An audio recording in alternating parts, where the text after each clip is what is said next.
Rapidité, accessibilité et massification de l'information, depuis quelques années, Internet s'est ouvert à de nouveaux publics.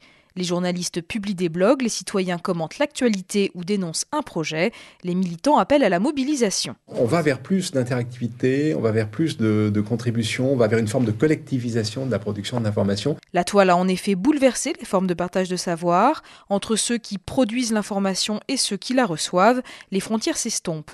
Des amateurs deviennent la source de l'information, comme sur Wikipédia où les participants, spécialistes ou non, sont évalués uniquement à partir de ce qu'ils produisent.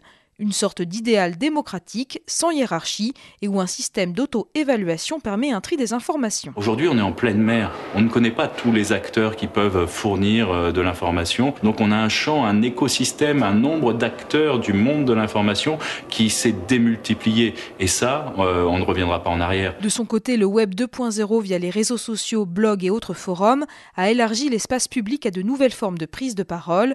Internet a renouvelé les possibilités de critique et d'action, devenant une forme politique à part entière.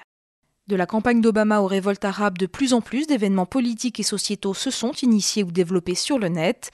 Mais si la campagne numérique d'Obama a permis à ses supporters de valoriser leur contribution, en France, les partis politiques et les institutions ont encore du mal à se saisir de ces modalités d'expression.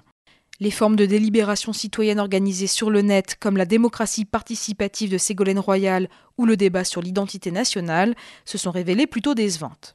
Car dans ce nouvel espace politique, non seulement les internautes ne débattent pas sur commande, mais ils définissent eux-mêmes leur sujet et surtout ils prennent la parole sans qu'on le leur demande. Mais dans notre société, une demande de partage du pouvoir, il y a aussi une demande de partage de l'information, ça fait partie de la nouvelle forme de démocratie qui se développe. Et ce partage de l'information va conduire à impliquer beaucoup plus les gens, à permettre de donner leur avis, ça va modifier la chaîne de décision. Même si les partis politiques traditionnels et les médias de masse ont retrouvé une certaine domination sur le web, l'outil Internet interroge la légitimité des grosses structures et bouscule les modes de consultation conventionnels.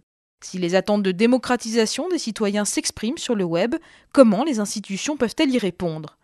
Outil de liberté pour les uns, utilisé pour mieux contrôler par d'autres, Internet est-il vraiment un nouvel espace démocratique ?